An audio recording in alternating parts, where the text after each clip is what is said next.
The following is an interview with the President of Russia, Vladimir Putin, shot February 6, 2024 at about 7 p.m. in the building behind us, which is, of course, the Kremlin. The interview, as you will see if you watch it, is primarily about the war in progress, the war in Ukraine, how it started, what's happening, and most pressingly, how it might end. One note before you watch. At the beginning of the interview, we asked the most obvious question, which is, why did you do this? Did you feel a threat, an imminent physical threat? And that's your justification. And the answer we got shocked us. Putin went on for a very long time, probably half an hour, about the history of Russia going back to the 8th century. And honestly, we thought this was a filibustering technique and found it annoying and interrupted him several times. And he responded he was annoyed by the interruption. But we concluded in the end, for what it's worth, that it was not a filibustering technique. There was no time limit on the interview. We ended it after more than 2 hours.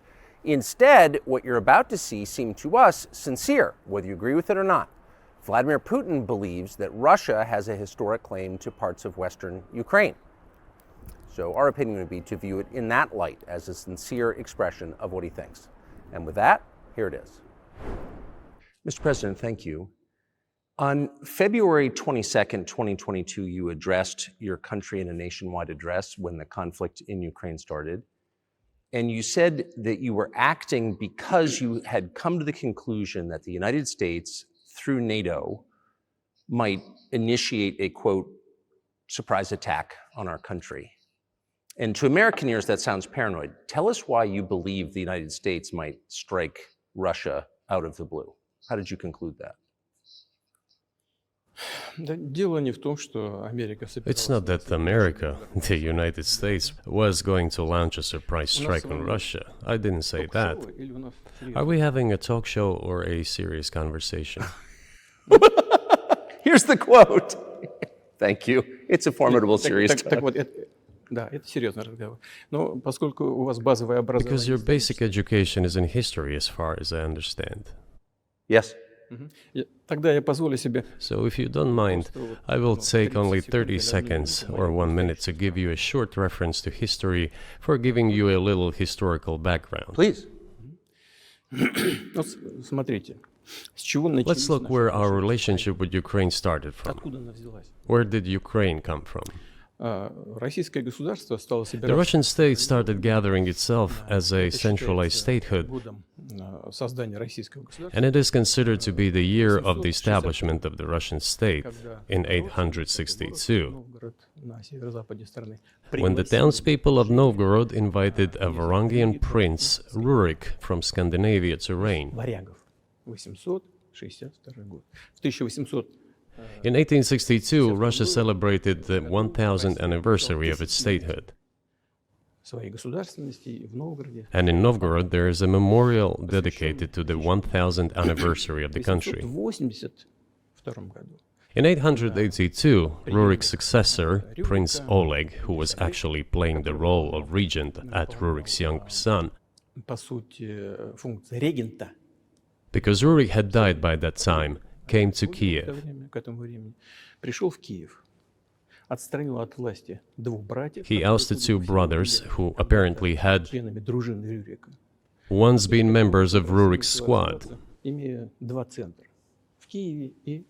So Russia began to develop with two centers of power, Kiev and Novgorod. The next very significant date in the history of Russia was 988.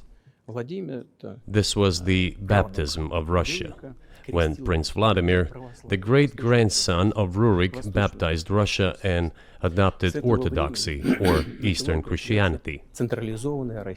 From this time, the centralized Russian state began to strengthen. Why? Because of the single territory, integrated economic ties, one and the same language, and, after the baptism of Russia, the same faith and rule of the prince. The centralized Russian state began to take shape. Back in the Middle Ages, Prince Yaroslav the Wise introduced the order of succession to a throne. But after he passed away, it became complicated for various reasons. The throne was passed not directly from father to eldest son, but from the prince who had passed away to his brother, then to his sons in different lines. All this led to the fragmentation and the end of Rus as a single state. There was nothing special about it. The same was happening then in Europe.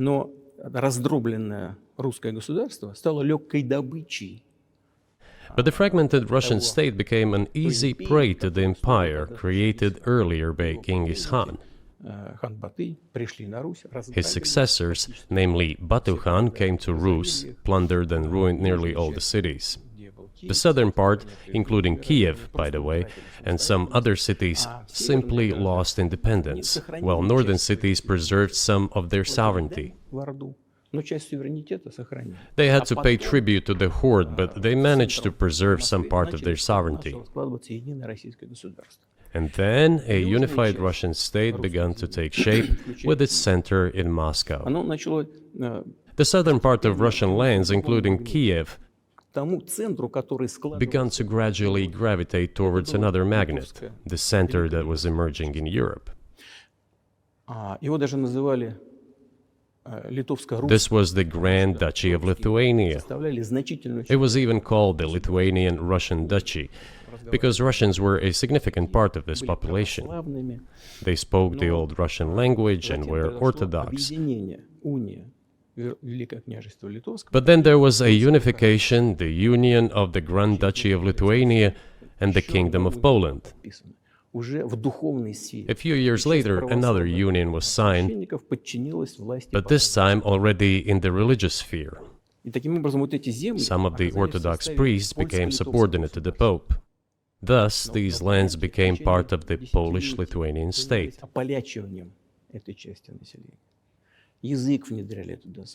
During decades, the Poles were engaged in Polonization of this part of the population. They introduced their language there, tried to entrench the idea that this population was not exactly Russians, that because they lived on the fringe, they were Ukrainians.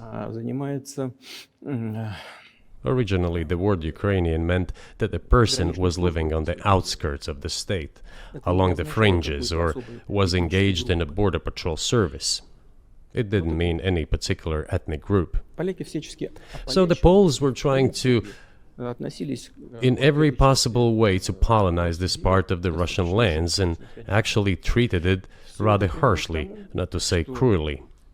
All that led to the fact that this part of the Russian lands began to struggle for their rights. They wrote letters to Warsaw demanding that their rights be observed and people be commissioned here, including to Kiev. I beg your pardon, can you tell us what period? I'm losing track of where in history we are. The Polish oppression of Ukraine. It was in the 13th century.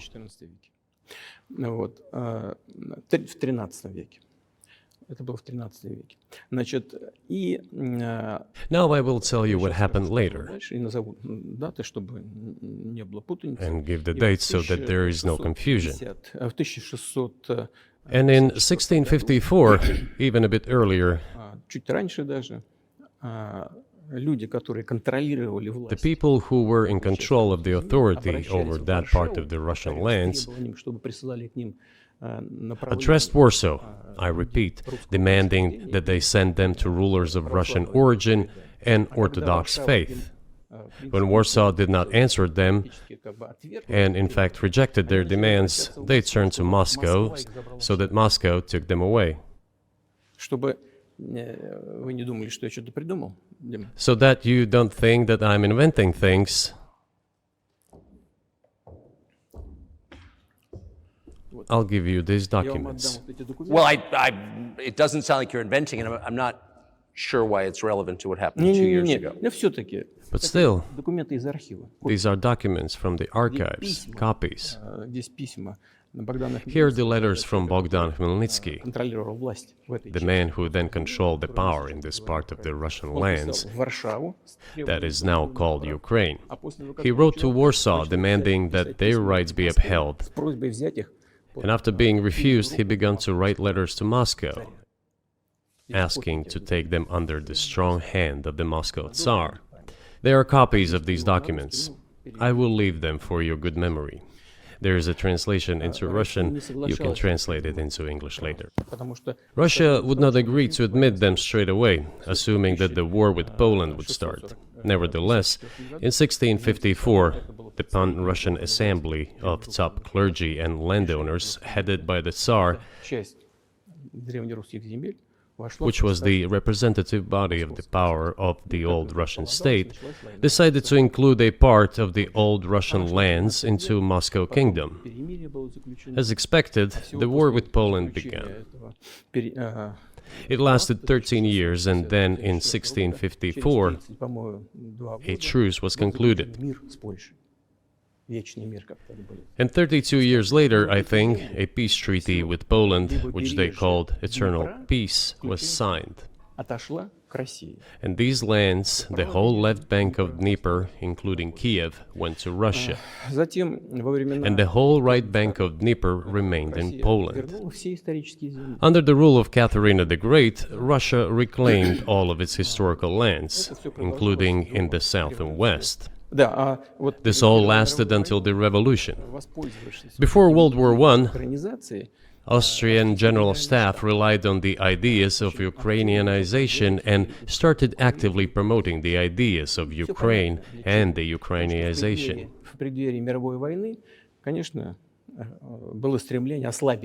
Their motive was obvious.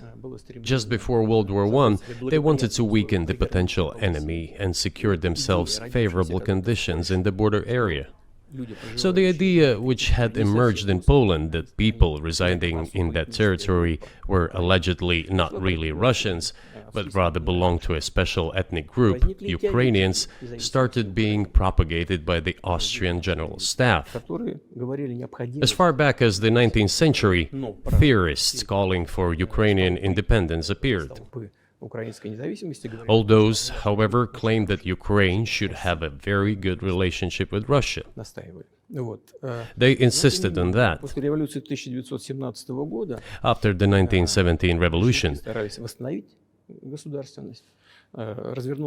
the Bolsheviks sought to restore the statehood, and the civil war began, including the hostilities with Poland. In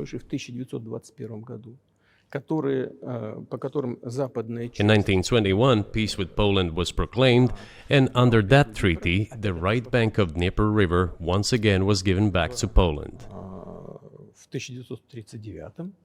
In 1939, after Poland cooperated with Hitler, it did collaborate with Hitler, you know? Hitler offered Poland peace and a treaty of friendship. An alliance demanding in return that Poland give back to Germany the so-called Danzig corridor, which connected the bulk of Germany with East Prussia and Königsberg.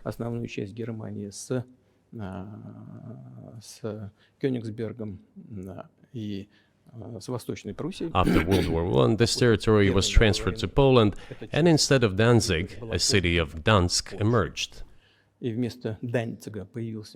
Hitler asked them to give it amicably, but they refused. Of course. Still, they collaborated with Hitler and engaged together in the partitioning of Czechoslovakia. But may I ask you, you're making the case that Ukraine, certainly parts of Ukraine, Eastern Ukraine, is in effect Russia has been for hundreds of years. Why wouldn't you just take it when you became president 24 years ago? You have nuclear weapons, they don't. If it's actually your land, why did you wait so long? I'll tell you. I'm coming to that. This briefing is coming to an end. It might be boring, but it explains many things. You just don't know how it's relevant. Good. Good. I'm so gratified that you appreciate that. Thank you. So, before World War II, Poland collaborated with Hitler, and although it did not yield to Hitler's demands, it still participated in the partitioning of Czechoslovakia together with Hitler, as the Poles had not given the Danzig corridor to Germany and went too far, pushing Hitler to start World War II by attacking them. Why was it Poland against whom the war started on 1st September 1939? Poland turned out to be uncompromising, and Hitler had nothing to do but start implementing his plans with Poland. By the way, the USSR, I have read some archive documents, behaved very honestly. It asked Poland's permission to transit its troops through the Polish territory to help Czechoslovakia. But the then Polish foreign minister said that if the Soviet planes flew over Poland, they would be downed over the territory of Poland. But that doesn't matter. What matters is that the war began, and Poland fell prey to the policies it had pursued against Czechoslovakia, as under the well-known Molotov-Ribbentrop Pact. Part of the territory, including western Ukraine, was to be given to Russia. Thus, Russia, which was then named the USSR, regained its historical lands. After the victory in the Great Patriotic War, as we call World War II, all those territories were ultimately enshrined as belonging to Russia, to the USSR. As for Poland, it received, apparently in compensation, the lands which had originally been German. The eastern parts of Germany, these are now western lands of Poland. Of course, Poland regained access to the Baltic Sea and Danzig, which was once again given its Polish name. So this was how this situation developed. In 1922, when the USSR was being established, the Bolsheviks started building the USSR and established the Soviet Ukraine, which had never existed before. Right.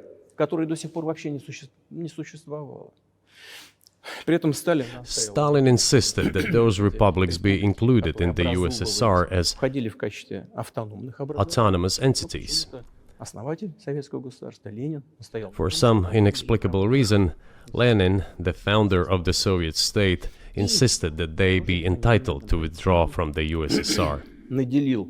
And again, for some unknown reasons, he transferred to that newly established Soviet Republic of Ukraine some of the lands together with people living there, even though those lands had never been called Ukraine, and yet they were made part of that Soviet Republic of Ukraine.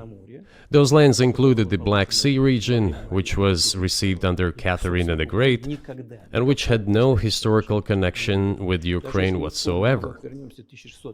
Even if we go as far back as 1654, when these lands returned to Russian Empire, that territory was the size of 3 to 4 regions of modern Ukraine, with no Black Sea region. That was completely out of the question. In 1654. Exactly. You obviously have encyclopedic knowledge of this region, but why didn't you make this case for the first 22 years as president that Ukraine wasn't a real country?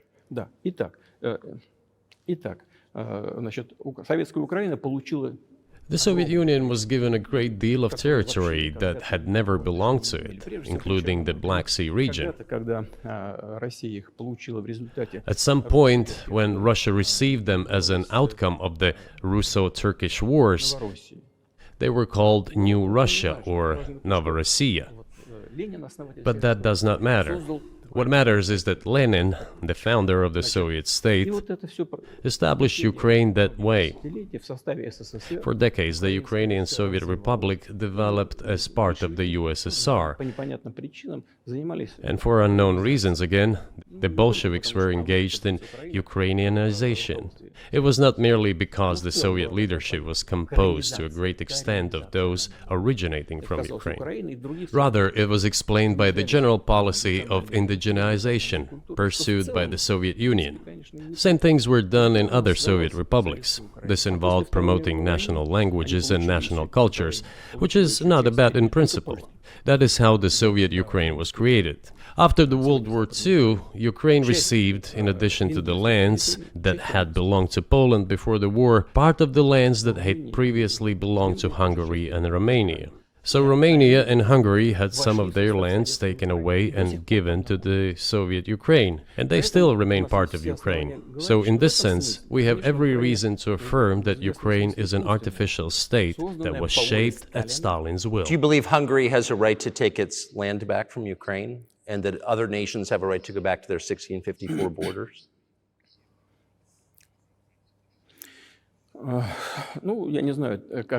I'm not sure whether they should go back to the 1654 borders.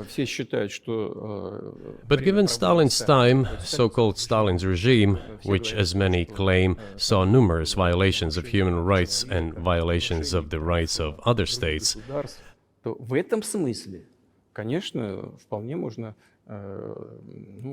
если не говорить о том, что они имеют на это право. One may say that they could claim back those lands of theirs while having no right to do that. It is at least understandable. Have you told Viktor Orban that he can have part of Ukraine? Никогда не говорил. Never. I have never told him, not a single time. У нас с ним даже на этот счет не было никаких разговоров. We have not even had any conversation on that, but I actually know for sure that Hungarians who live there Они, конечно, хотят вернуться на свою историю. wanted to get back to their historical land. Интересную историю, отвлекусь. Moreover, I would like to share a very interesting story with you. I digress, it's a personal one. Somewhere in the early 80s, I went on a road trip in a car from then Leningrad across the Soviet Union through Kiev. Made a stop in Kiev and then went to western Ukraine. I went to the town of Beregovoye, and all the names of towns and villages there were in Russian and in a language I did not understand, in Hungarian.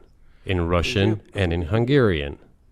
Not in Ukrainian, in Russian and in Hungarian.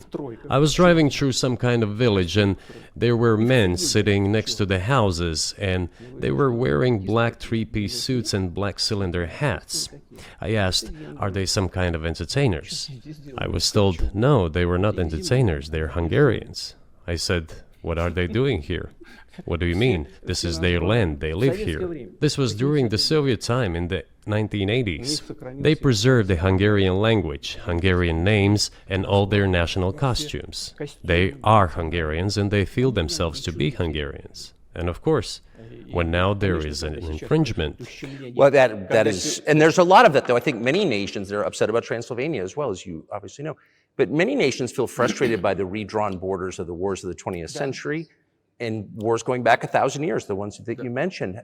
But the fact is that you didn't make this case in public until 2 years ago, February. And in the case that you made, which I read today, you explain at great length that you felt a physical threat from the West in NATO, including potentially a nuclear threat. And that's what got you to move. Is that a fair characterization of what you said? Я понимаю, что мои длинные диалоги, они... I understand that my long speeches probably fall outside of the genre of the interview. That is why I asked you at the beginning, are we going to have a serious talk or a show? You said a serious talk.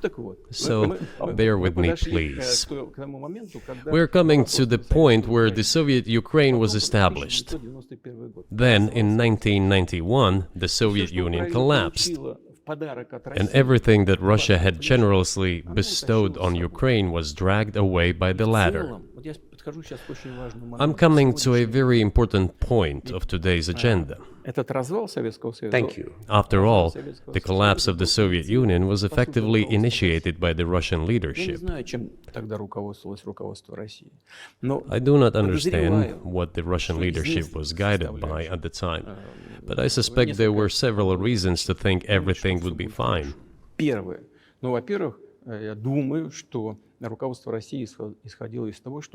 First, I think that then Russian leadership believed that the fundamentals of the relationship between Russia and Ukraine were, in fact, a common language. More than 90% of the population there spoke Russian.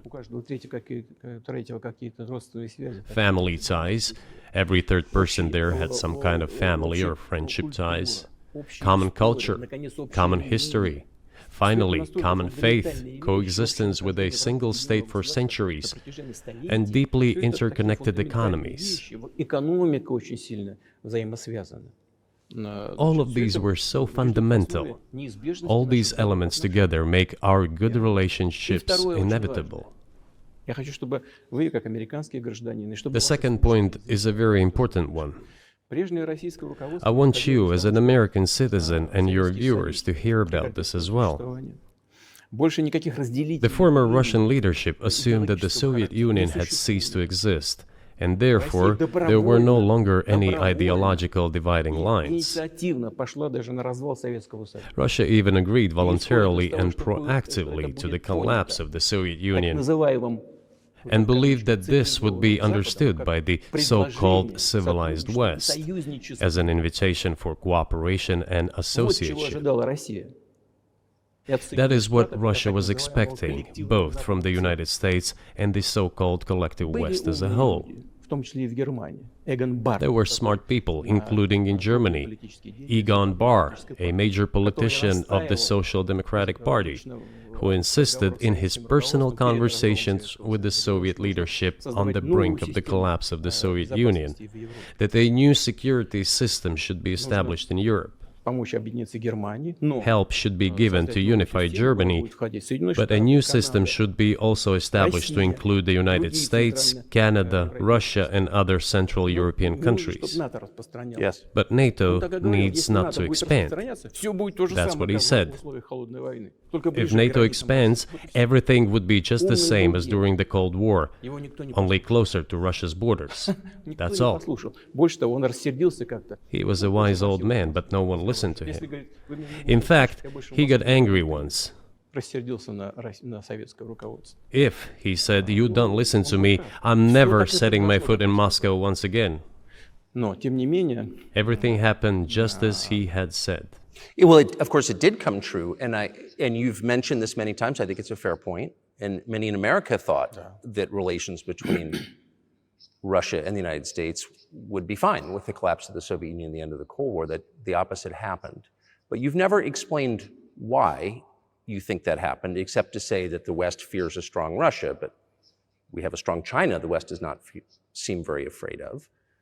What about Russia do you think convinced policymakers they had to take it down? Запад боится сильного Китая больше, чем сильной России. The West is afraid of strong China more than it fears a strong Russia, because Russia has 150 million people and China has 1.5 billion population, and its economy is growing by leaps and bounds, or 5% a year. It used to be even more. But that's enough for China. As Bismarck once put it, potentials are the most important. China's potential is enormous. It is the biggest economy in the world today in terms of purchasing power parity and the size of the economy. It has already overtaken the United States quite a long time ago, and it is growing at a rapid clip. Let's not talk about who is afraid of whom. Let's not reason in such terms. And let's get into the fact that after 1991, when Russia expected that it would be welcomed into the brotherly family of civilized nations, nothing like this happened. You tricked us. I don't mean you personally when I say you. Of course, I'm talking about the United States. The promise was that NATO would not expand eastward, but it happened 5 times. There were 5 waves of expansion. We tolerated all that. We were trying to persuade them. We were saying, please don't. We are as bourgeois now as you are. We are market economy and there is no communist party power. Let's negotiate. Moreover, I have also said this publicly before. Был момент, когда There was a moment when серая кошка пробежала. a certain rift started growing between us. Помните, выступал? Before that, Yeltsin came to the United States. Remember, he spoke in Congress and said the good words, God bless America. Everything he said were signals. Let us in. Remember the developments in Yugoslavia before the Yeltsin was lavished with praise? As soon as the developments in Yugoslavia started, he raised his voice in support of Serbs, and we couldn't but raise our voices for Serbs in their defense. I understand that there were complex processes underway there, I do, but Russia could not help raising its voice in support of Serbs, because Serbs are also a special and close to us nation, with Orthodox culture and so on. It's a nation that has suffered so much for generations. Well, regardless, what is important is that Yeltsin expressed his support. What did the United States do? In violation of international law and the UN Charter, it started bombing Belgrade. It was the United States that let the genie out of the bottle. Moreover, when Russia protested and expressed its resentment, what was said? The UN Charter and international law have become obsolete. Now everyone invokes international law, but at that time they started saying that everything was outdated. Everything had to be changed. Indeed, some things need to be changed, as the balance of power has changed. It's true, but not in this manner. Yeltsin was immediately dragged through the mud, accused of alcoholism, of understanding nothing, of knowing nothing. He understood everything, I assure you. Well, I became president in 2000. I thought, okay, the Yugoslav issue is over, but we should try to restore relations. Let's reopen the door that Russia had tried to go through. And moreover, I said it publicly, I can reiterate. At a meeting here in the Kremlin with the outgoing President Bill Clinton, right here in the next room, I said to him, I asked him, Bill, do you think if Russia asked to join NATO, do you think it would happen? Suddenly he said, you know, it's interesting. I think so. But in the evening, when we met for dinner, he said, you know, I've talked to my team. No, it's not possible now. You can ask him. I think he will watch our interview. He'll confirm it. I wouldn't have said anything like that if it hadn't happened. Okay. Were you well, sincere? It's impossible now. Would you have joined NATO? Look, I asked the question, is it possible or not? And the answer I got was no. If I was insincere in my desire to find out what the leadership position was... But if he had said yes, would you have joined NATO? If he had said yes, the process of rapprochement would have commenced, and eventually it might have happened, if we had seen some sincere wish on the other side of our partners. But it didn't happen. Well, no means no. Okay, fine. Why do you think that is? Just to get to motive, I know you're clearly bitter about it, I understand, but why do you think the West rebuffed you then? Why the hostility? Why did the end of the Cold War not fix the relationship? What motivates this from your point of view? You said I was bitter about the answer. No, it's not bitterness. It's just a statement of fact. We're not bride and groom, bitterness, resentment. It's not about those kind of matters in such circumstances. We just realized we weren't welcome there, that's all. Okay, fine. But let's build relations in another manner. Let's look for common ground elsewhere. Why we received such a negative response, you should ask your leaders. I can only guess why. Too big a country with its own opinion and so on. And the United States, I've seen how issues are being resolved in NATO. I will give you another example now concerning Ukraine. The US leadership exerts pressure, and all NATO members obediently vote, even if they do not like something. Now, I'll tell you what happened in this regard with Ukraine in 2008, although it's being discussed. I'm not going to open a secret to you, say anything new. Nevertheless, after that we tried to build relations in different ways. For example, the events in the Middle East, in Iraq. We were building relations with the United States in a very soft, prudent, cautious manner. I repeatedly raised the issue that the United States should not support separatism or terrorism in the North Caucasus. But they continue to do it anyway. And political support, information support, financial support, even military support came from the United States and its satellites for terrorist groups in the Caucasus. I once raised this issue with my colleague, also the President of the United States. He says, "It's impossible. Do you have proof?" I said, "Yes." I was prepared for this conversation, and I gave him that proof. He looked at it, and you know what he said? "I apologize, but that's what happened." I'll quote. He says, "Well, I'm gonna kick their ass." We waited and waited for some response. There was no reply. I said to the FSB director, "Write to the CIA, what is the result of the conversation with President?" He wrote once, twice, and then we got a reply. We have the answer in the archive. The CIA replied, "We have been working with the opposition in Russia. We believe that this is the right thing to do, and we will keep on doing it." Just ridiculous. Well, okay. We realized that it was out of the question. Forces in opposition to you. So you're saying the CIA is trying to overthrow your government? Ну, конечно, имелось в виду в данном Of случае. course, they meant in that particular case the separatists, the terrorists who fought with us in the Caucasus. Они их называли. That's who they called the opposition. Это вот второй момент. This is the Третий момент second очень point. важный. The third moment is a very important one. Is the moment when the US missile defense system was created. Начало. The beginning. И мы долго уговаривали. We persuaded for a long time not to do it in the United States. Меня пригласили в Moreover,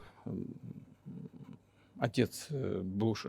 after was invited by Bush Jr.'s father, Bush Sr., to visit his place on the ocean, Там состоялась очень серьезная беседа, I had a very serious conversation with President Bush and his team. чтобы I proposed that the United States, Russia, and Europe jointly create a missile defense system that, we believe, как мы считаем, if created unilaterally, threatens our security, despite the fact that the United States officially said that it was being created against missile threats from Iran. That was the justification for the deployment of the missile defense system. I suggested working together, Russia, the United States, and Europe. They said it was very interesting. They asked me, "Are you serious?" I said, "Absolutely." Let me ask, what year was this? ну, я не помню, вот I don't remember. в интернете, когда я был. It is easy to find out on the internet when I was in the USA at the invitation of Bush Sr. It is even easier to learn from someone I'm going to tell you about. Мне сказали, это очень интересно. I was told it was very interesting. I said, just imagine if we could tackle such a global strategic security challenge together. Мир изменится. The world will change. Споры на We'll probably have disputes, probably economic and even political ones, but we could drastically change the situation in the world. этот He says yes, and asks, "Are you serious?" I said, "Of course. We need to think about it," I'm told. Вот в этот кабинет. I said, "Go ahead, please." Then Secretary of Defense Gates, former director of CIA, and Secretary of State Rice came in here, in this cabinet, right here at this table. They sat on this table. Me, the foreign minister, the Russian defense minister on that side. Министр обороны. They said to me, Они мне "Yes, we have thought about it. We agree." I said, "Thank God, great, Но but with some exceptions." So twice you've described US presidents making decisions and then being undercut by their agency heads. So it sounds like you're describing a system that's not run by the people who were elected in your telling. именно так. That's right, В конечном that's right. итоге нас послали подальше. Я не буду. In the end, they just told us to get lost. I'm not going to tell you the details because I think it's incorrect. After all, it was confidential Наше предложение conversation. было отклонено. But our proposal was declined. That's a Тогда, fact. именно тогда я сказал, It was right then when I said, "Look, but then we will be forced to take countermeasures. будем создавать такие We will удары. create such strike systems that will certainly overcome missile defense Ответ systems." был такой. Мы The answer was, "We are not doing this against you, and you do what you want," не против assuming that it is not against us, not against the United States. гиперзвуковые системы. I said, "Okay." Very well. That's the way it went. And we created hypersonic systems with intercontinental range, and we continue to develop them. We are now ahead of everyone, the United States and the other countries, in terms of the development of hypersonic strike systems, and we are improving them every day. But it wasn't us. We proposed to go the other way, and we were pushed back. Now, about NATO's expansion to the east. Well, we were promised no NATO to the east, not an inch to the east, as we were told. And then what? They said, well, it's not enshrined on paper, so we'll expand. So there were 5 waves of expansion, the Baltic states, the whole of Eastern Europe, and so on. And now I come to the main thing. They have come to the Ukraine, ultimately. In 2008, at the summit in Bucharest, they declared that the doors for Ukraine and Georgia to join NATO were open. Now about how decisions are made there. Germany, France seem to be against it, as well as some other European countries. But then, as it turned out later, President Bush, and he's such a tough guy, a tough politician, as I was told later, he exerted pressure on us and we had to agree. It's ridiculous, it's like kindergarten. Where are the guarantees? What kindergarten is this? What kind of people are these? Who are they? You see, they were pressed, they agreed. And then they say, Ukraine won't be in the NATO, you know? I say, I don't know. I know you agreed in 2008. Why won't you agree in the future? Well, they pressed us then. I say, why won't they press you tomorrow? And you'll agree again. Well, it's nonsensical. Who's there to talk to? I just don't understand. We're ready to talk. But with whom? Where are the guarantees? None. So they started to develop the territory of Ukraine. Whatever is there, I have told you the background, how this territory developed, what kind of relations there were with Russia. Every second or third person there has always had some ties with Russia. And during the elections, in already independent, sovereign Ukraine, which gained its independence as a result of the Declaration of Independence, and by the way, it says that Ukraine is a neutral state, and in 2008, suddenly the doors or gates to NATO were open to it. Oh, come on. This is not how we agreed.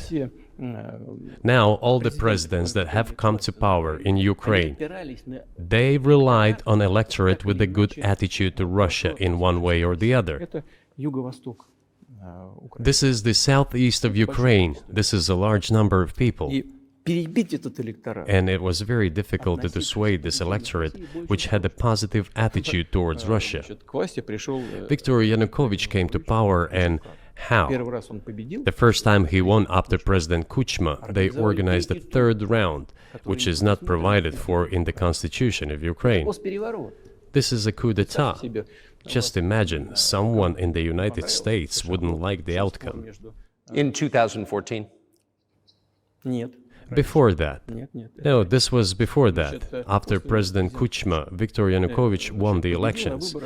However, his opponents did not recognize that victory. The US supported the opposition, and the third round was scheduled. What is this? This is a coup. The US supported it, and the winner of the third round came to power. Imagine if in the US something was not to someone's liking, and the third round of election, which the US Constitution does not provide for, was organized. Nonetheless, it was done in Ukraine. Okay, Viktor Yushchenko, who was considered a pro-Western politician, came to power. Fine, we have built relations with him as well. He came to Moscow with visits. We visited Kiev. I visited too. We met in an informal setting. If he's pro-Western, so be it. It's fine. Let people do their job. The situation should have developed inside the independent Ukraine itself. As a result of Kuchma's leadership, things got worse and Viktor Yanukovych came to power after all. Maybe he wasn't the best president and politician, I don't know. I don't want to give assessments. However, the issue of the association with the EU came up. We have always been lenient to this. Suit yourself. But when we read through the Treaty of Association, it turned out to be a problem for us, since we had a free trade zone and open customs borders with Ukraine, which under this association had to open its borders for Europe, which would have led to flooding of our market. We said, no, this is not going to work. We shall close our borders with Ukraine then. The customs borders, that is. Yanukovych started to calculate how much Ukraine was going to gain, how much to lose, and said to his European partners, I need more time to think before signing. The moment he said that, the opposition began to take destructive steps which were supported by the West. It all came down to Maidan and a coup in Ukraine. So he did more trade with Russia than with the EU. Ukraine did. Of course. It's not even the matter of trade volume, although for the most part it is. It is the matter of cooperation ties, which the entire Ukrainian economy was based on. The cooperation ties between the enterprises were very close since the times of the Soviet Union. One enterprise there used to produce components to be assembled both in Russia and Ukraine and vice versa. They used to be very close ties. A coup d'etat was committed, although I shall not delve into details now, as I find doing it inappropriate, the US told us. Calm Yanukovych down, and we will calm the opposition. Let the situation unfold in the scenario of a political settlement. We said, all right, agreed, let's do it this way. As the Americans requested, Yanukovych did use neither the armed forces nor the police, yet the armed opposition committed a coup in Kiev. What is that supposed to mean? Who do you think you are? I wanted to ask the then US leadership. With the backing of whom? With the backing of CIA, of course. The organization you wanted to join back in the day, as I understand. We should thank God they didn't let you in. Although, it is a serious organization. I understand. My former vis-a-vis in the sense that I served in the first main directorate, Soviet Union's intelligence service. They have always been our opponents. A job is a job. Technically, they did everything right. They achieved their goal of changing the government. However, from political standpoint, it was a colossal mistake. Surely it was political leadership's miscalculation. They should have seen what it would evolve into. So, in 2008, the doors of NATO were opened for Ukraine. In 2014, there was a coup. They started persecuting those who did not accept the coup, and it was indeed a coup. They created a threat to Crimea, which we had to take under our protection. They launched a war in Donbass in 2014 with the use of aircraft and artillery against civilians. This is when it all started. There is a video of aircraft attacking Donetsk from above. They launched a large-scale military operation, then another one. When they failed, they started to prepare the next one. All this against the background of military development of this territory and opening of NATO's doors. How could we not express concern over what was happening? From our side, this would have been a culpable negligence. That's what it would have been. It's just that the US political leadership pushed us to the line we could not cross, because doing so could have ruined Russia itself. Besides, we could not leave our brothers in faith, in fact, a part of Russian people, in the face of this war machine. But that was 8 years before the current conflict started. So what was the trigger for you? What was the moment where you decided you had to do this?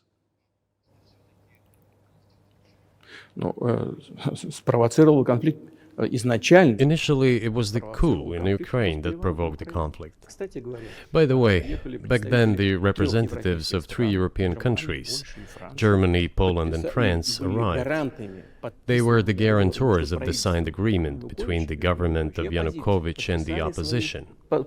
They signed it as guarantors. Despite that, the opposition committed a coup, and all these countries pretended that they didn't remember that they were guarantors of the peaceful settlement. They just threw it in the stove right away, and nobody recalls that. I don't know if the US know anything about the agreement between the opposition and the authorities, and its three guarantors who, instead of bringing this whole situation back in the political field, supported the coup. Although it was meaningless, believe me, because President Yanukovych agreed to all conditions. He was ready to hold an early election, which he had no chance of winning, frankly speaking. Everyone knew that. Then why the coup? Why the victims? Why threatening Crimea? Why launching an operation in Donbass? This I do not understand. That is exactly what the miscalculation is. CIA did its job to complete the coup. I think one of the deputy secretaries of state said that it cost a large sum of money, almost 5 billion. But the political mistake was colossal. Why would they have to do that? All this could have been done legally, without victims, without military action, without losing Crimea.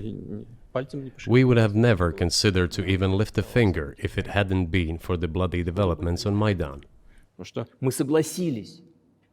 Because we agreed with the fact that after the collapse of the Soviet Union, our borders should be along the borders of former Union's republics.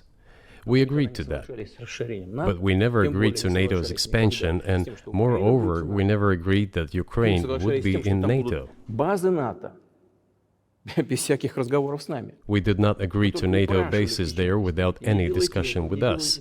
For decades, we kept asking, don't do this, don't do that. And what triggered the latest events? Firstly, the current Ukrainian leadership declared that it would not implement the Minsk agreements, which had been signed, as you know, after the events of 2014 in Minsk, where the plan of peaceful settlement in Donbass was set forth. But no, the current Ukrainian leadership, foreign minister, all other officials, and then president himself said that they don't like anything about the Minsk agreements. In other words, they were not going to implement it. A year or a year and a half ago, former leaders of Germany and France said openly to the whole world that they indeed signed the Minsk agreements, but they never intended to implement them. They simply led us by the nose. Was there anyone for you to talk to? Did you call a U.S. President, Secretary of State and say, if you keep militarizing Ukraine with NATO forces, this is going to be we're going to act?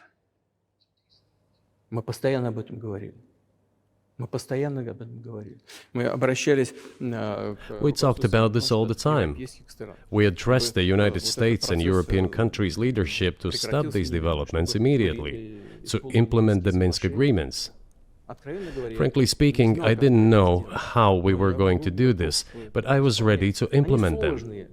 These agreements were complicated for Ukraine. They included lots of elements of those Donbass territories' independence. That's true. However, I was absolutely confident, and I'm saying this to you now. I honestly believe that if we managed to convince the residents of Donbass, and we had to work hard to convince them to return to the Ukrainian statehood, then gradually the wounds would start to heal. When this part of territory reintegrated itself into common social environment, when the pensions and social benefits were paid again, all the pieces would gradually fall into place. No, nobody wanted that.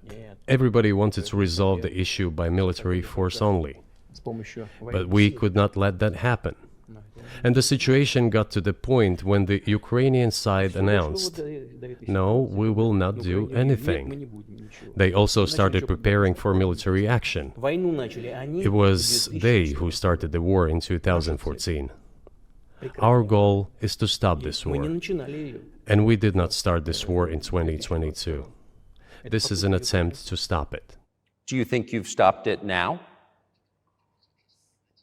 I mean, have you achieved your aims?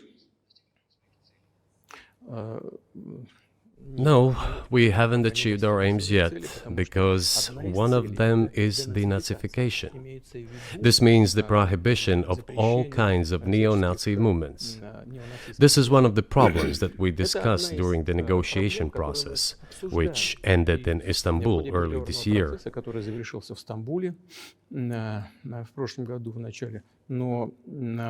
And it was not our initiative, because we were told by the Europeans, in particular, that it was necessary to create conditions for the final signing of the documents.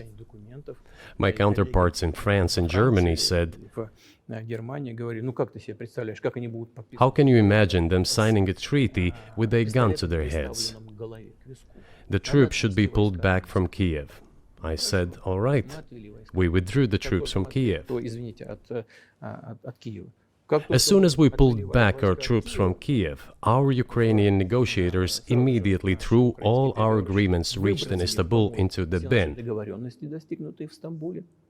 and got prepared for a long-standing armed confrontation with the help of the United States and its satellites in Europe. That is how the situation has developed, and that is how it looks now. But what is, pardon my ignorance, what is denazification? What would that mean? What is... Да, вот я как раз хочу сейчас об этом сказать. Это очень важный вопрос. Денацификация. That is what I want to talk about right now. It is a very important issue. Denazification. After gaining independence, Ukraine began to search, as some Western analysts say, its identity. And it came up with nothing better than to build this identity upon some false heroes who collaborated with Hitler.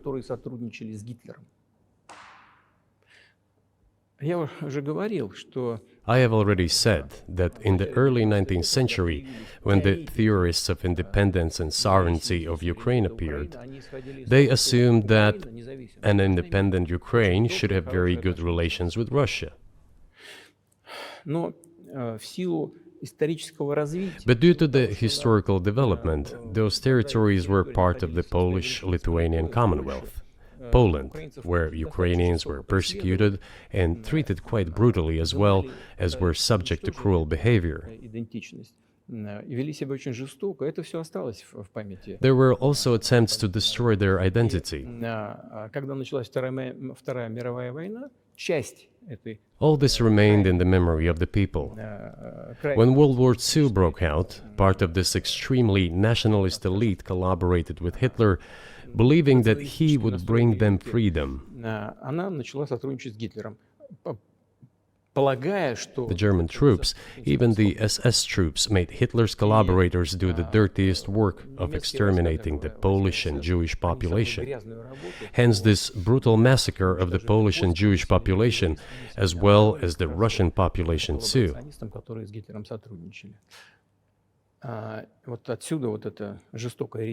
This was led by the persons who are well known, Bandera, Shukevich. It was those people who were made national heroes. That is the problem. And we are constantly told that nationalism and neo-Nazism exist in other countries as well. Yes, they are seedlings, but we uproot them, and other countries fight against them. But Ukraine is not the case.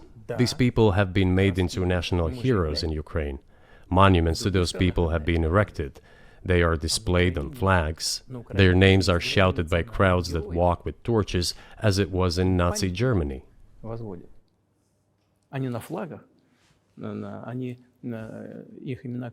These were people who exterminated Poles, Jews, and Russians.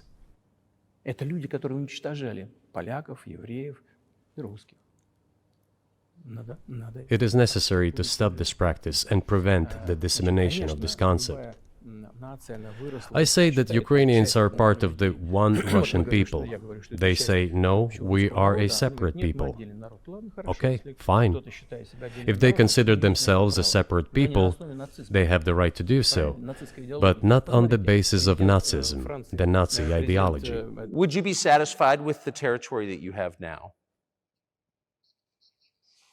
Нет, сейчас закончим. Вы же задали вопрос по неонацизму и денацификации. I will finish answering the question. You just asked a question about neo-Nazism and denazification. Замалчивается на Западе. Look, the president of Ukraine visited Canada. The story is well known, but being silenced in the Western countries. Спикер парламента. The Canadian Parliament introduced a man who, as the Speaker of the Parliament said, fought against the Russians during the World War II. Well, who fought against the Russians during the World War II? Hitler and his accomplices. It turned out that this man served in the SS troops. He personally killed Russians, Poles, and Jews. The SS troops consisted of Ukrainian nationalists who did this dirty work. The president of Ukraine stood up with the entire Parliament of Canada and applauded this man. How can this be imagined? The president of Ukraine himself, by the way, is a Jew by nationality. Really, my question is, what do you do about it? I mean, Hitler's been dead for 80 years. Nazi Germany no longer exists. And so, true. And so, I think what you're saying is you want to extinguish or at least control Ukrainian nationalism. But how? How do you do that? Вот послушайте меня. Ваш вопрос очень тонкий. Listen to me. Your question is very Можно я subtle, скажу, как я думаю? and I can tell you what I think. Do not take offense. Of course. Он, казалось бы, тонкий, он очень противный, этот вопрос. This question appears to be subtle. It is quite pesky. Значит, You say Hitler has been dead for so many years, люди, которые 80 years. уничтожали But his евреев, example русских, lives on. поляков, живы. People who exterminated Jews, Russians, and Действующий Poles are президент alive. сегодняшней Украины And the аплодирует president, ему the в current канадском president of парламенте, today's Ukraine, аплодирует applauds him стоя. in the Canadian parliament, Разве мы gives можем a сказать, что standing мы ovation. целиком выкорчевали Can we эту say that идеологию, we have если completely то, что мы uprooted видим, this происходит ideology сегодня? if what we see is Вот что happening такое today? денацификация в нашем That is what Надо denazification избавиться от is этих in людей, our которые, understanding. эту We have to get rid of those people who теорию maintain практику this concept and support this оставляют practice жизни and и try to стараются preserve it. сохранить. That Вот is что what такое denazification is. Вот That что под is этим what we mean. Right. My question was a little more specific. It was, of course, not a defense of Nazis, neo or otherwise. It was a practical question. You don't control the entire country. You don't control Kiev. You don't seem like you want to. So how do you eliminate a culture or an ideology or feelings or a view of history in a country that you don't control? What do you do about that? А вы знаете, как вам не покажется странным, в ходе переговоров в Стамбуле You know, as strange as it may seem to you, during the negotiations in Istanbul, we did agree that we have it all in writing. Neo-Nazism would not be cultivated in Ukraine, including that it would be prohibited at the legislative level. Mr. Carson, we agreed on that. This, it turns out, can be done during the negotiation process. And there's nothing humiliating for Ukraine as a modern civilized state. Is any state allowed to promote Nazism? It is not, is it? Oh, That is it. Ведь нет, правда? Вот и все. will there be talks, and why haven't there been talks about resolving the conflict in Ukraine? Peace talks. Они были, они дошли до очень высокой стадии согласования позиций, сложно. They have been. They reached a very high stage of coordination of positions in a complex process, but still they were almost finalized. But after we withdrew our troops from Kiev, as I have already said, the other side threw away all these agreements and obeyed the instructions of Western countries, European countries, and the United States to fight Russia to the bitter end. Moreover, the president of Ukraine has legislated a ban on negotiating with Russia. He signed a decree forbidding everyone to negotiate with Russia. But how are we going to negotiate if he forbade himself and everyone to do this? We know that he is putting forward some ideas about this settlement, but in order to agree on something, we need to have a dialogue. Is that not right? Well, but you wouldn't be speaking to the Ukrainian president, you'd be speaking to the American president. When was the last time you spoke to Joe Biden? I cannot remember when I talked to him. I do not remember. We can look it up. You don't remember? No. Why? Do I have to remember everything? I have my own things to do. We have domestic political affairs. Well, he's funding the war that you're fighting, so I would think that would be memorable. Well, yes, he funds, but I talked to him before the special military operation, of course. And I said to him then, by the way, I will not go into details, I never do, but I said to him then, I believe that you are making a huge mistake of historic proportions by supporting everything that is happening there, in Ukraine, by pushing Russia away. I told him repeatedly, by the way. I think that would be correct if I stop here. What did he say? Ask him, please. It is easier for you. You are a citizen of the United States. Go and ask him. It is not appropriate for me to comment on our conversation. But you haven't spoken to him since before February of 2022?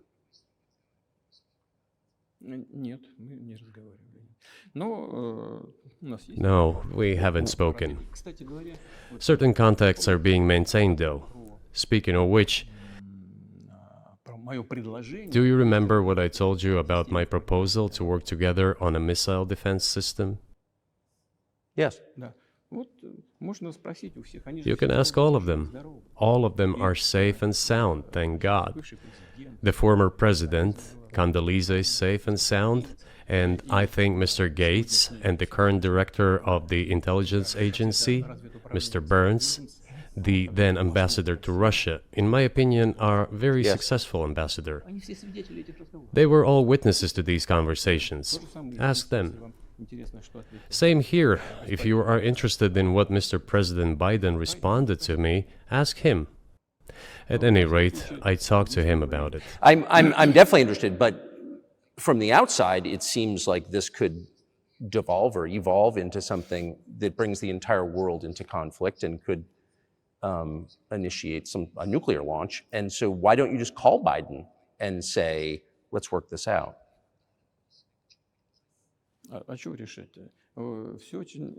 What's there to work out? It's very simple. I repeat, we have contacts through various agencies. I will tell you what we are saying on this matter and what we are conveying to the US leadership. If you really want to stop fighting, you need to stop supplying weapons. It will be over within a few weeks. That's it. And then we can agree on some terms. Before you do that, stop. What's easier? Why would I call him? What should I talk to him about? Or beg him for what? And what messages do you get back? You're going to deliver such and such weapons to Ukraine? Oh, I'm afraid, please don't. What is there to talk about? Do you think NATO is worried about this becoming a global war or a nuclear conflict? At least that's what they're talking about. And they're trying to intimidate their own population with an imaginary Russian threat. This is an obvious fact. And thinking people, not Philistines, but thinking people, analysts, those who are engaged in real politics, just smart people, understand perfectly well that this is a fake. They're trying to fuel the Russian threat. The threat I think you're referring to is a Russian invasion of Poland, Latvia, expansionist behavior. Can you imagine a scenario where you sent Russian troops to Poland?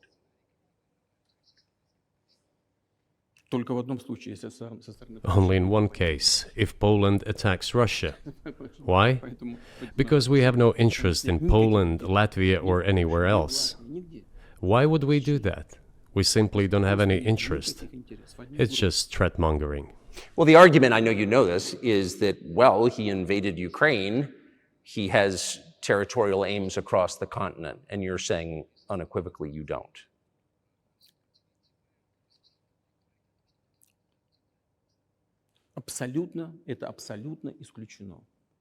It is absolutely out of the question. You just don't have to be any kind of analyst. It goes against common sense to get involved in some kind of a global war. Глобальная война поставить на грань. And a global war will bring all humanity to the brink of destruction. It's obvious. Вот. И есть, конечно, средства. There are certainly means of deterrence. They have been scaring everyone with us all along. Tomorrow Russia will use tactical nuclear weapons. Tomorrow Russia will use that. No, the day after tomorrow. So what? Выбить из налогоплательщиков In order to США extort additional money from US taxpayers and European taxpayers in the confrontation with Russia in the Ukrainian theater of war. как можно. The goal is to weaken Russia as much as possible. One of our senior United States senators from the state of New York, Chuck Schumer, said yesterday, I believe, that we have to continue to fund the Ukrainian effort, or U.S. soldiers, citizens could wind up fighting there. How do you assess that?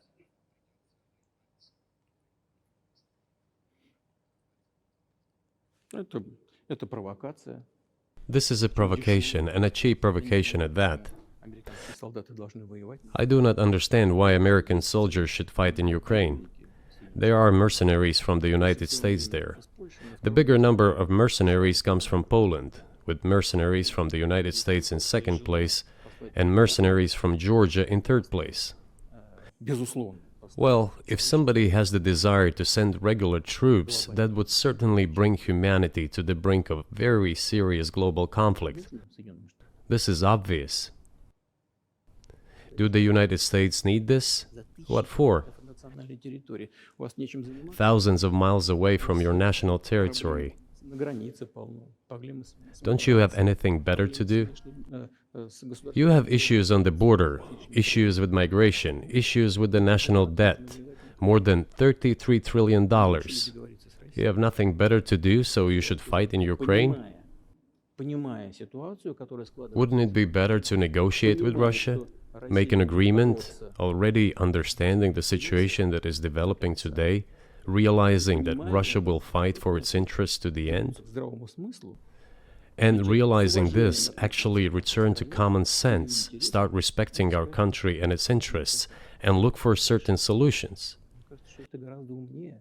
It seems to me that this is much smarter and more rational. Who blew up Nord Stream?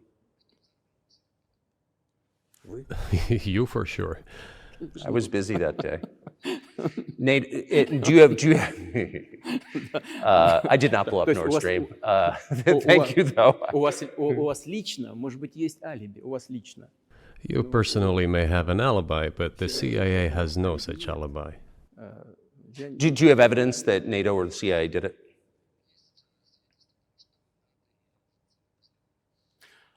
Вы знаете, я не You know, I won't get into details, but people always say in such cases, look for someone who is interested. But in this case, we should not only look for someone who is interested, but also for someone who has capabilities. Because there may be many people interested, but not all of them are capable of sinking to the bottom of the Baltic Sea and carrying out this explosion. These two components should be connected. Who is interested and who is capable of doing it? But I'm confused. I mean, that's the biggest act of industrial terrorism ever, and it's the largest emission of CO2 in history. Okay, so if you had evidence, and presumably given your security services, your intel services, you would, that NATO, the US, CIA, the West did this, why wouldn't you present it and win a propaganda victory? В войне пропаганды очень сложно. In the war of propaganda, it is very difficult to defeat the United States, because the United States controls all the world's media and many European media. The ultimate beneficiary of the biggest European media are American financial institutions. Don't you know that? So it is possible to get involved in this work, but it is cost prohibitive, so to speak. Мы можем We can simply shine the spotlight on our sources of information, and we will not achieve results. It is clear to the whole world what happened, and even American analysts talk about it directly. It's true. Yes, but here's a question you may be able to answer. You worked in Germany, famously. The Germans clearly know that their NATO partner did this, and it damaged their economy greatly. It may never recover. Why are they being silent about it? That's very confusing to me. Why wouldn't the Germans say something about it? Ну, меня это тоже удивляет. This also confuses me. But today's German leadership is guided by the interests of the collective West rather than its national interests. Otherwise, it is difficult to explain the logic of their action or inaction. After all, it is not only about Nord Stream 1, which was blown up, and the Nord Stream 2 was damaged. But one pipe is safe and sound, and gas can be supplied to Europe through it. But Germany does not open it. We are ready, please. There's another route through Poland, called Yamal Europe, which also allows for large flow. Poland has closed it, but Poland packs from the German hand. It receives money from the pan-European funds, and Germany is the main donor to these pan-European funds. Germany feeds Poland to a certain extent, and they close their route to Germany. Why? I don't understand. Ukraine, to which the Germans supply weapons and give money. Germany is the second sponsor of the United States in terms of financial aid to Ukraine. There are two gas routes through Ukraine. They simply closed one route, the Ukrainians. Open the second route and please get gas from Russia. They do not open it. Why don't the Germans say, look guys, we give you money and weapons, open up the valve, please, let the gas from Russia pass through for us. We're buying liquefied gas at exorbitant prices in Europe, which brings the level of our competitiveness and economy in general down to zero. Do you want us to give you money?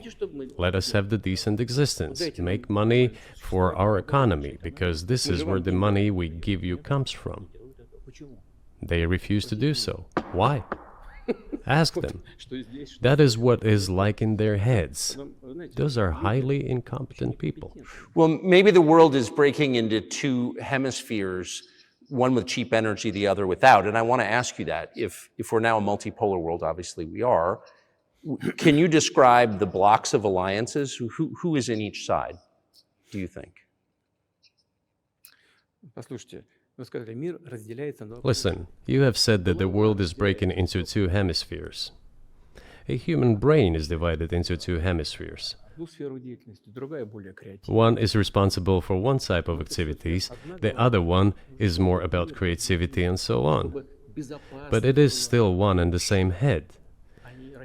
The world should be a single whole. Security should be shared rather than meant for the golden billion. That is the only scenario where the world could be stable, sustainable, and predictable. Until then, while the head is split in two parts, it is an illness, a serious adverse condition. It is a period of severe disease that the world is going through now. But I think that, thanks to honest journalism, this work is akin to work of the doctors.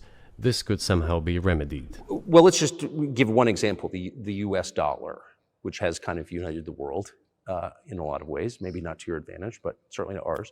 Is that going away as the reserve currency, the universally accepted currency? How have sanctions, do you think, changed the dollar's place in the world?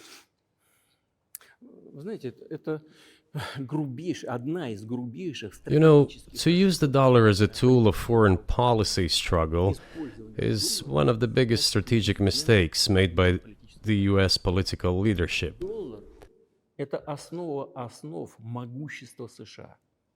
The dollar is the cornerstone of the United States power. I think everyone understands very well that no matter how many dollars are printed, they are quickly dispersed all over the world.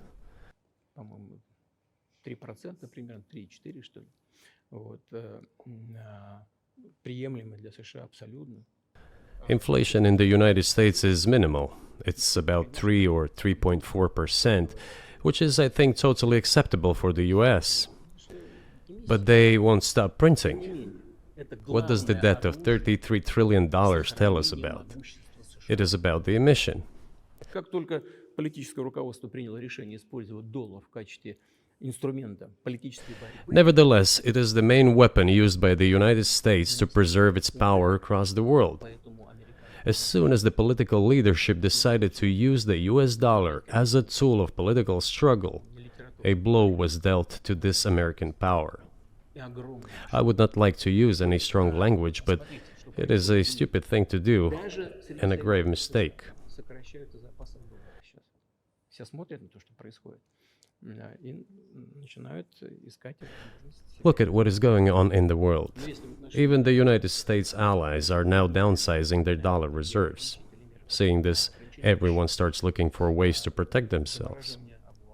But the fact that the United States applies restrictive measures to certain countries, such as placing restrictions on transactions, freezing assets, etc., causes grave concern and sends a signal to the whole world. в России мы What did we have here? Until 2022, about 80% of Russian foreign trade transactions were made in US dollars and euros. в наших расчетах с третьими странами. Значит, US dollars accounted for approximately 50% of our transactions with third countries, while currently it is down to 13%. It wasn't us who banned the use of the US dollar. США приняли решение ограничить наши расчеты в долларах. We had no such intention. Полная дурь. It was decision of the United States to restrict our transactions in US dollars. I think it is complete foolishness from the point of view of the interests of the United States itself and its taxpayers, as it damages the US economy, undermines the power of the United States across the world. By the way, our transactions in yuan accounted for about 3%. Сейчас 34% Today, 34% of our transactions are made in rubles and about as much, столько же 30. a little over 34% in yuan. Зачем Соединенные Штаты это сделали? Why did the United States do this? My only guess is self-conceit. Думали, наверное, что They всё probably thought it would lead to full collapse, but nothing collapsed. Moreover, other countries, including oil producers, are thinking of and already accepting payments for oil in yuan. Do you even realize what is going on or not? Ну, вы понимаете, что это такое происходит? Does anyone in the United States realize Понимает this? это в тех же Соединенных Штатах? What are you doing? You are cutting yourself Сами off. себе All обрезаете experts say this. то, что всегда... Ask any intelligent and thinking person in the United States what the dollar means for the US. Что такое доллар? You're killing it with your own hands. Убивает. I think that's I think that's a fair assessment. The question is what comes next, Конечно. and maybe you trade one colonial power for another, much less sentimental and forgiving colonial power. I mean, is the BRICS, for example, in danger of being completely dominated by the Chinese economy in a way that's not good for their sovereignty? Do you worry about that? Эти страшилки нам... Well, we have heard those boogeyman stories before. It is a boogeyman story. We're neighbors with China. You cannot choose neighbors just as you cannot choose close relatives. We share a border of 1,000 kilometers with them. This is number one. Second, we have a centuries-long history of coexistence. We're used to it. Third, China's foreign policy philosophy is not aggressive.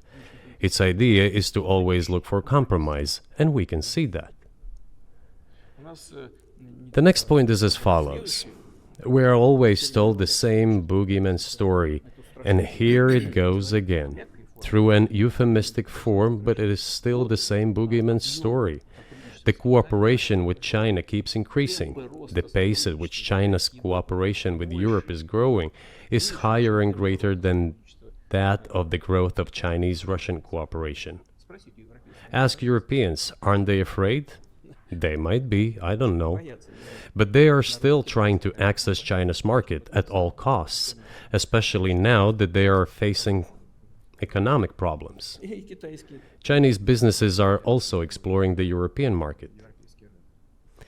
Do Chinese businesses have small presence in the United States? Китайский бизнес. Yes, the political decisions are such that they are trying to limit their cooperation with China. Ограничивать It is to your own detriment, Mr. Tucker, that you are limiting cooperation with China. You are hurting yourself.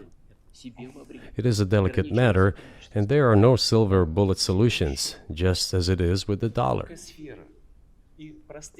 So, before introducing any illegitimate sanctions, illegitimate in terms of the Charter of the United Nations, one should think very carefully.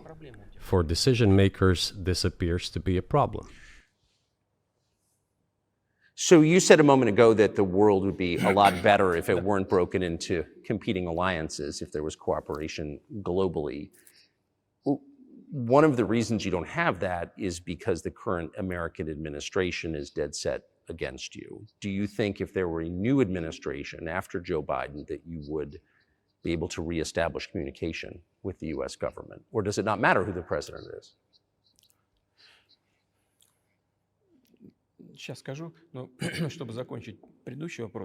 I will tell you, but let me finish the previous thought.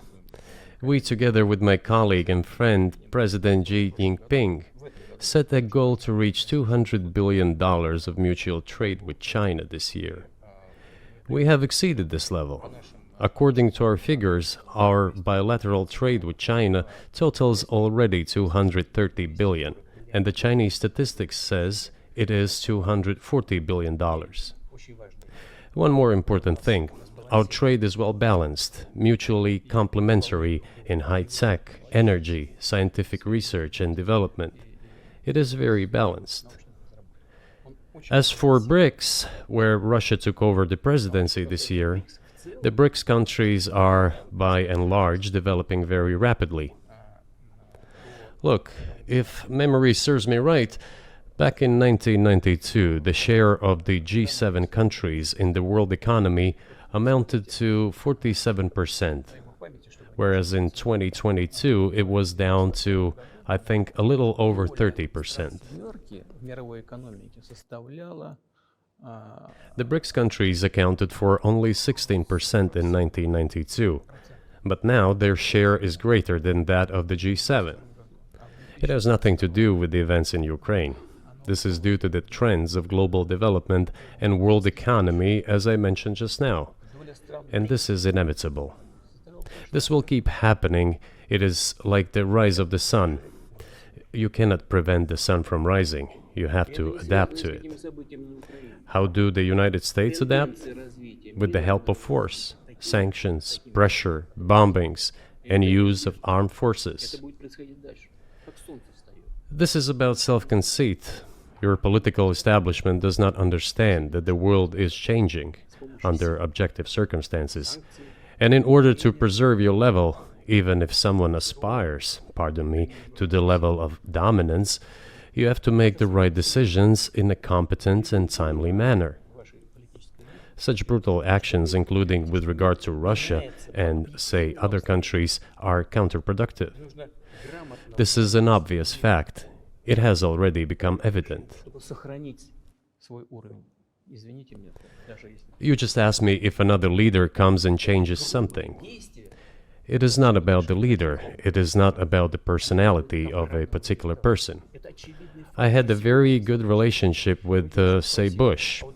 I know that in the United States, he was portrayed as some kind of a country boy who does not understand much. I assure you that this is not the case. I think he made a lot of mistakes with regard to Russia, too. I told you about 2008 and the decision in Bucharest to open the NATO's doors for Ukraine and so on. That happened during his presidency. He actually exercised pressure on the Europeans.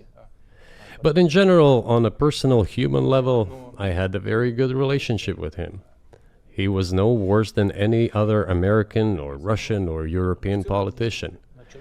I assure you, he understood what he was doing as well as others. I had such personal relationship with Trump as well. It is not about the personality of the leader, it is about the elite's mindset. If the idea of domination at any cost, based also on forceful actions, dominates the American society, nothing will change. It will only get worse. But if, in the end, one comes to the awareness that the world has been changing due to the objective circumstances, and that one should be able to adapt to them in time, using the advantages that the US still has today, then perhaps something may change. Look, China's economy has become the first economy in the world in purchasing power parity. In terms of volume, it overtook the US a long time ago. The USA comes second, then India, 1.5 billion people, and then Japan, with Russia in the fifth place. Russia was the first economy in Europe last year, despite all the sanctions and restrictions. Is it normal from your point of view? Sanctions, restrictions, impossibility of payments in dollars, being cut off from SWIFT services, sanctions against our ships carrying oil, sanctions against airplanes, sanctions in everything, everywhere. The largest number of sanctions in the world which are applied against Russia. And we have become Europe's first economy during this time. The tools that US uses don't work. Well, one has to think about what to do. If this realization comes to the ruling elites, then yes, then the first person of the state will act in anticipation of what the voters and the people who make decisions at various levels expect from this person. Then maybe something will change. But you're describing two different systems. You say that the leader acts in the interest of the voters, but you also say these decisions are not made by the leader, they're made by the ruling classes. You've run this country for so long, you've known all these American presidents. What are those power centers in the United States, do you think? Like, who actually makes the decisions?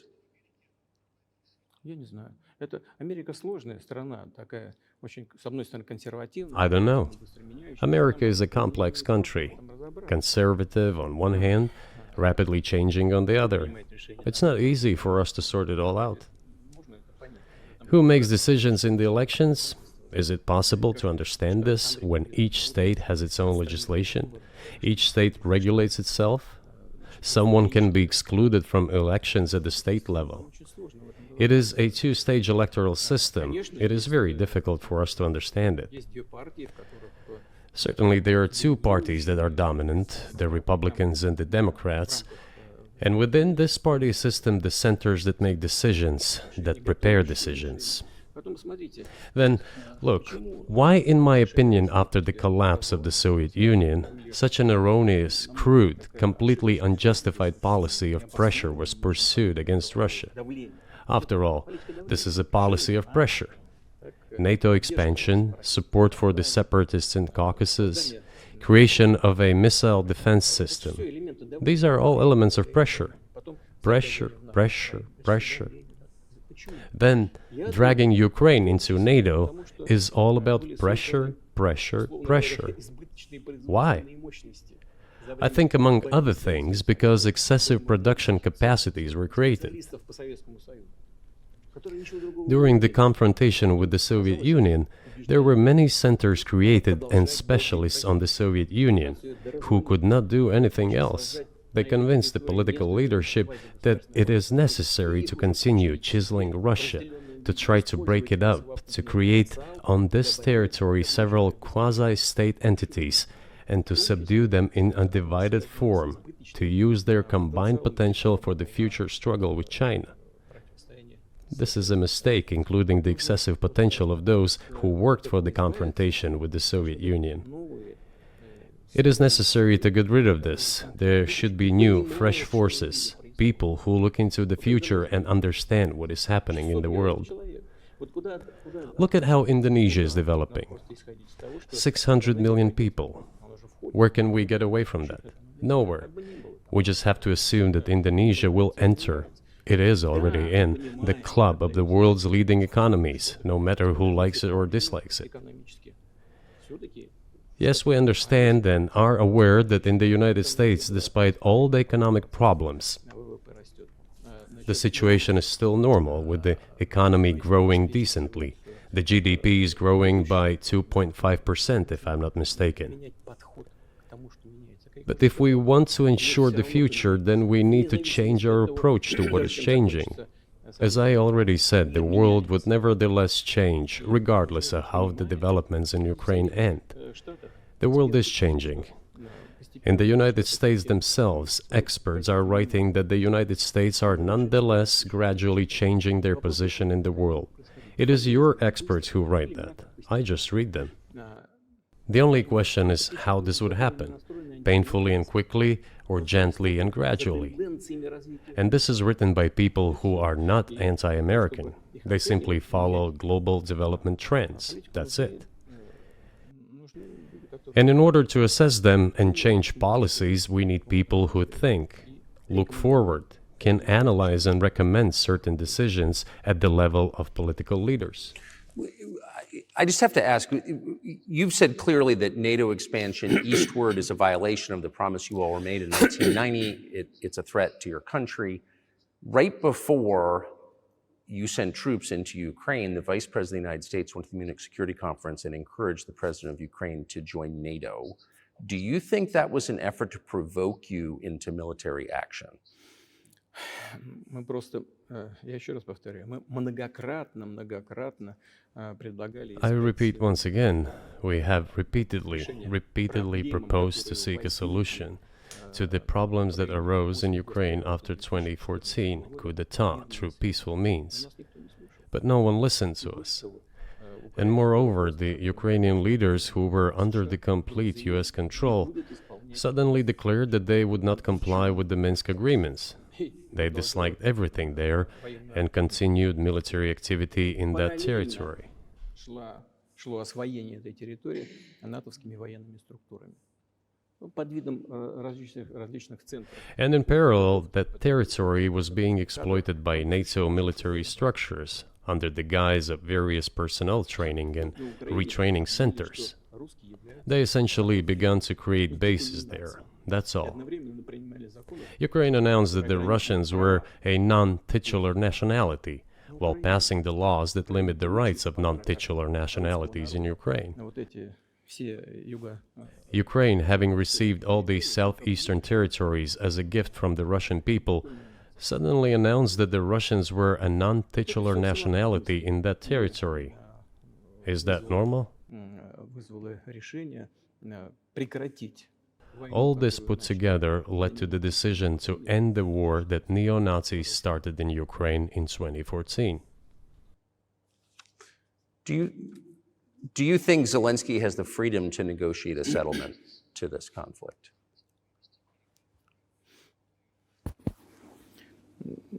I don't know the details. Of course, it's difficult for me to judge.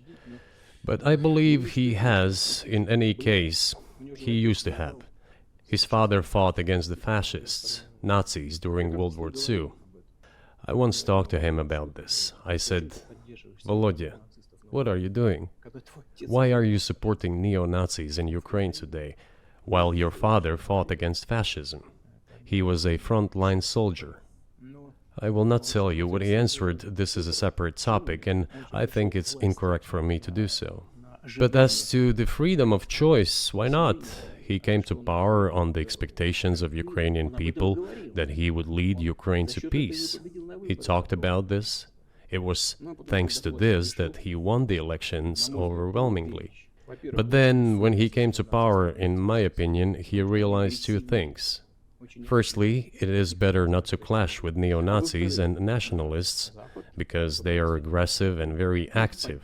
You can expect anything from them. And secondly, the US-led West supports them and will always support those who antagonize with Russia. It is beneficial and safe. So he took the relevant position despite promising his people to end the war in Ukraine. He deceived his voters. But do you think at this point, as of February 2024, he has the latitude, the freedom to speak with you or your government directly about putting an end to this, which clearly isn't helping his country or the world? Can he do that, do you think? Ну, а почему нет? Он же Why считается not? главой государства. He considers himself head of Мы state. считаем в He России, won что the всё, что elections. произошло после 2014 Although we года, believe in Russia that the coup d'etat первичным is the источником primary власти source of является power for власть everything И в that этом смысле happened даже after сегодняшняя власть 2014. является ущербной. And in this Но sense, он even считается today, government президентом, is flawed. в этом качестве его But признали he considers himself Соединенные the Штаты, president, вся and Европа, he is recognized by the United States, all of Europe, and practically the rest of the world in such a capacity. Why not? He Договорились, can. он же знал об этом.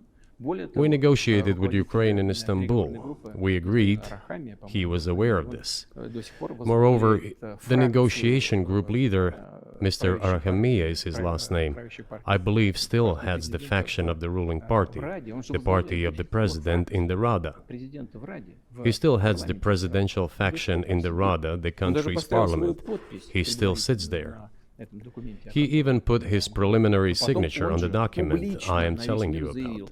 мы были But then готовы he подписать publicly это, stated но to the приехал whole господин world, Джонсон, we were ready to тогда sign this премьер-министр document, Великобритании, but Mr. отговорил Johnson, нас об then этом the Prime и Minister сказал, of что Great лучше Britain, воевать с Россией. came and Они нам dissuaded всё us дадут from для doing того, this, чтобы мы saying it вернули was better to fight утраченное, Russia.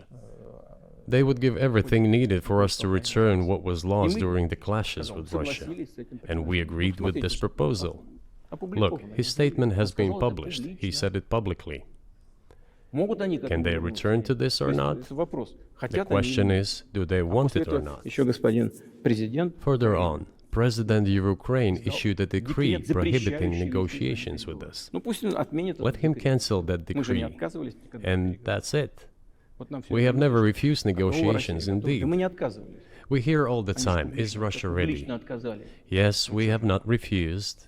It Пускай was them отменит who свой publicly декрет и refused. вступайте в переговоры. Well, let him cancel his То, decree что они and enter подчинились into negotiations. требованию либо уговору We have never бывшего refused. премьер-министра Великобритании господина Джонсона, And the fact that they obeyed the demand or persuasion of Mr. Johnson, the former Prime Minister of Great Britain, печально, потому что, seems ridiculous and как сказал very sad to господин me, Арахамия, мы еще because, полтора as года назад Mr. могли Arakamia put it, прекратить эти we could have stopped those hostilities with war a year and a half ago already.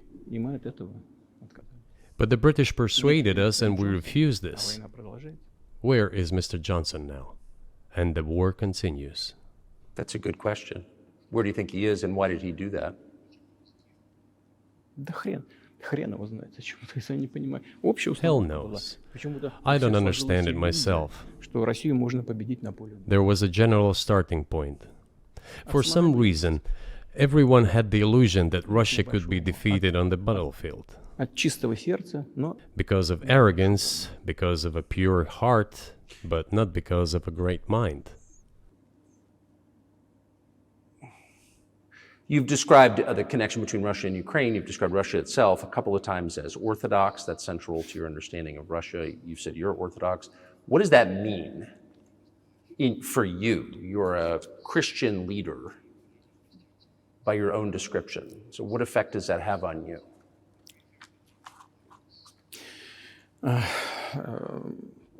You know, знаете, вот as I already mentioned, in как я уже сказал, 988, в 988 Prince году Vladimir himself was baptized following the example of his grandmother, Princess Olga. And then he baptized his squad. And then, gradually, over the course of several years, he baptized all the Rus. It was a lengthy process, from pagans to Christians. It took many years. But in the end, this orthodoxy, Eastern Christianity, deeply rooted itself in the consciousness of the Russian people. Когда Россия расширялась, When Russia expanded and absorbed other nations who profess Islam, Buddhism, and Judaism, Russia has always been very loyal to those people who profess other religions. This is her strength. тем людям, This которые is исповедуют absolutely другие clear.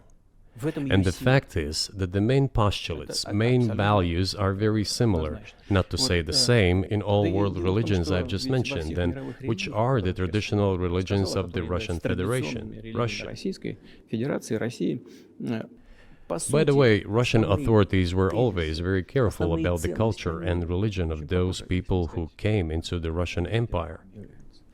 Вот. Это все, This, in my opinion, forms the basis of both security and stability of the Russian statehood. All the peoples inhabiting Russia basically consider it their motherhood. If, say, people move over to you or to Europe from Latin America, an even clearer and more understandable example, people come, but yet they have come to you or to European countries from their historical homeland. And people who profess different religions in Russia consider Russia their motherland. They have no other motherland. We are together. This is one big family, and our traditional values are very similar. I've just mentioned one big family, but everyone has his, her own family. And this is the basis of our society. And if we say that the motherland and the family are specifically connected with each other, it is indeed the case, since it is impossible to ensure a normal future for our children and our families unless we ensure a normal, sustainable future for the entire country, for the motherland. That is why patriotic sentiment is so strong in Russia. But can I say that the one way in which the religions are different is that Christianity is specifically a nonviolent religion. Jesus says, turn the other cheek, don't kill. How can a leader who has to kill, of any country, how can a leader be a Christian? How do you reconcile that to yourself?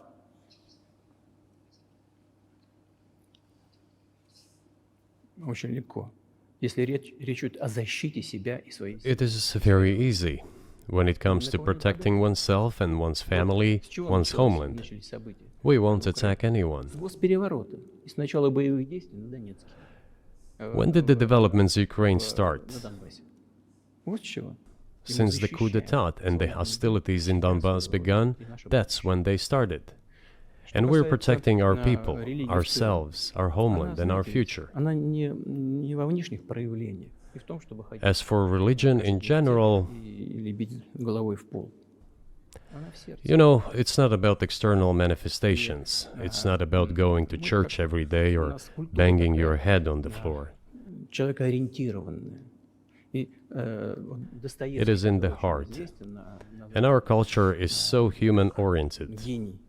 Dostoevsky, who was very well known in the West and the genius of Russian culture, Russian literature, spoke a lot about this, about the Russian soul.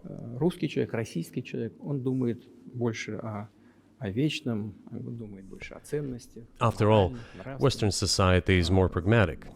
Russian people think more about the eternal, about moral values. I don't know, maybe you won't agree with me, but Western culture is more pragmatic after all.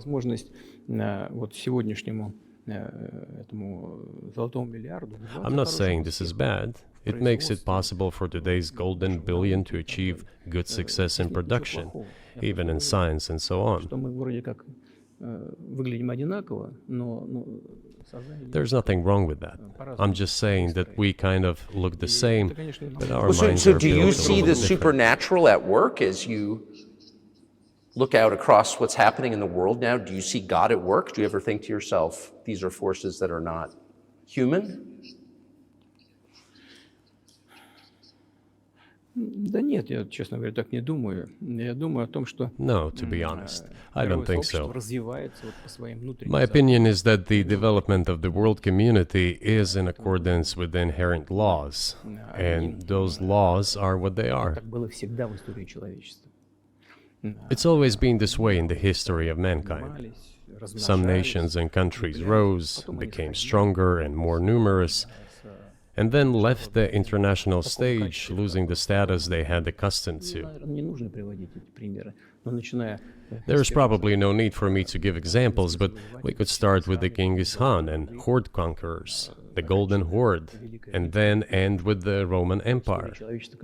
It seems that there has never been anything like the Roman Empire in the history of mankind. Nevertheless, the potential of the barbarians gradually grew, as did their population. In general, the barbarians were getting stronger and began to develop economically, as we would say today. This eventually led to the collapse of the Roman Empire and the regime imposed by the Romans. этот процесс However, разрушения Великой it took Римской 5 империи centuries for the Roman Empire to fall apart. в сегодняшней ситуации The разница difference with what is happening now что процессы изменений is that сегодня all the идут processes гораздо of быстрее, change чем are во времена happening Римской at a much faster pace than in Roman times. So when does the AI empire start, do you think? У меня все в более You're сложные asking вопросы. increasingly more complicated questions. To answer them, you need to be an expert in big Для того, numbers, чтобы big ответить, data, надо быть, and конечно, AI. специалистом в Mankind is сфере currently чисел, facing many threats. в сфере вот Due to этого the искусственного genetic интеллекта. researches, it is now possible Человечество to много create a угроз. superhuman, a Исследования в specialized области human being, генетики, a genetically engineered athlete, scientist, military специальный man. человек. Да. There are Человек reports that воина, Elon человек Musk ученого, had человек already had a спортсмена. chip implanted in the human Сейчас brain in говорят, the что в USA. США Илон Маск внедрил уже чип в мозг какого-то человека. What do you think of that? Ну, Маска, я думаю, что Маска остановить Well, невозможно. I think there's no stopping Elon Musk. He will Но do надо as с he ним как-то sees fit. договариваться. Надо искать какие-то Nevertheless, способы you need to find some common ground with him, то есть search for уверен, ways to что persuade надо с him. ним как-то I договариваться. think he's a Этот smart процесс, person, I truly да, believe he процесс, is. нужно So you need to формализировать. reach an agreement with him because this Человечество, process конечно, needs to be думает formalized and на- subjected to по certain поводу rules. того, что будет происходить с ним в связи с развитием вот этих новейших исследований и технологий в генетике. либо Humanity has to в consider what is going to happen due to the прогнозировать newest можно, development что in будет происходить. genetics Поэтому or in AI. вот One тогда, can make an когда approximate человечество prediction of what will почувствовало happen. угрозу своему существованию от ядерного оружия, все начали обладатели ядерного Once оружия начали mankind между собой felt an договариваться, existential потому что threat coming понимали, from что nuclear их weapons, неаккуратное применение all может nuclear привести nations к began to полному come to тотальному terms with уничтожению. one another since Когда they realized наступит the понимание negligent того, use of что nuclear weaponry could беспредельное, drive бесконтрольное humanity to развитие extinction. искусственного интеллекта, либо генетики, либо еще каких-то современных направлений, остановить которые невозможно. It is Всё равно impossible эти to исследования stop будут, research даже in как genetics невозможно было or остановить AI что today, такое поле, just as it was человечество, impossible to невозможно stop the use of gunpowder исследовать back in the в той или day. другой области. Эти исследования все равно будут. Но когда человечество почувствует угрозу для себя, But as soon as we человечество в целом, realize that the threat тогда comes from unbridled and uncontrolled development of AI, or genetics, or any other field, the time will come to reach an international agreement on how to regulate these things. I appreciate all the time you've given us. I just got to ask you one last question, and that's about someone who's very famous in the United States, probably not here, Evan Gershkovich, who's the Wall Street Journal reporter. He's 32, and he's been in prison for almost a year. This is a huge story in the United States, and I just want to ask you directly, without getting into the details of it or your version of what happened, if as a sign of your decency, you would be willing to release him to us and we'll bring him back to the United States.